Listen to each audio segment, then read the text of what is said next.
To this the tiger agreed and having tied their tails together they set out. इस बात पर जो चीता था वो सहमत हो गया और दोनों ने अपनी पूंछें बांधी और वहां से चल पड़े. Now the farmer and his wife were still in the field. किसान और उसकी पत्नी अभी तक खेत में थे. They were laughing over the trick she had played on the tiger. वो उस चालाकी पर जोर जोर से हंस रहे थे जो उन्होंने चीते के साथ की थी.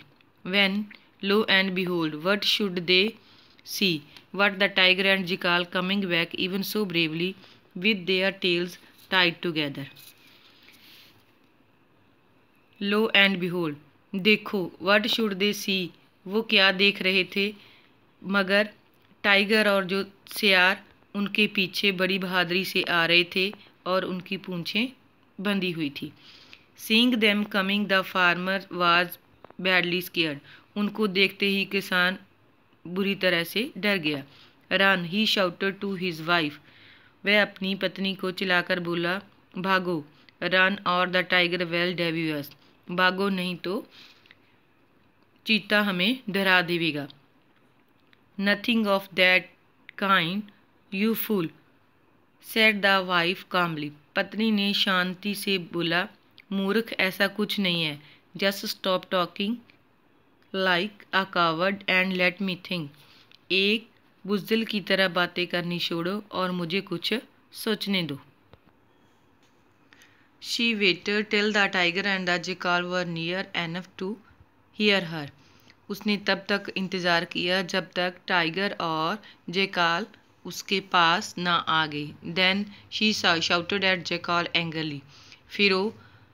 फिर वह जैकाल पर गुस्से से बोली, What a cheat you are. आप कितने धोखेबाज हो mister jackal. In the morning you promised to bring 2 tigers for me. सुबह आपने वचन दिया था कि आप मेरे लिए 2 चीते लेकर आओगे. But you have brought only 1. मगर आप एक ही लेकर आए हो. Don't you know that I eat at least 2 animals at breakfast. क्या आप नहीं जानते कि मैं अपने नाश्ते में 2 जानवर खाता हूँ. Now I shall have to kill and cook you 2 along with this tiger. अभी तेरे को भी पकाना पड़ेगा इस चीते के साथ. When the tiger heard these words, जब चीते ने ये शब्द सुने, he felt so much scared that forgetting the jackal and the fact that their tails were tied together. जब चीते ने ये शब्द सुने तो वह डर गया और यह भूल गया कि उनकी जो पूंछें सी एक दूसरे के साथ बंधी हुई थी. He ran towards the forest with all his might dragging the jackal behind him. वह अपनी जितनी शक्ति लगा सकता था उतनी शक्ति लगाकर जंगल की तरफ दौड़ा, सियार को पीछे खींचते हुए. He never came to the farmer again. वह फिर कभी भी किसान के पास नहीं आया.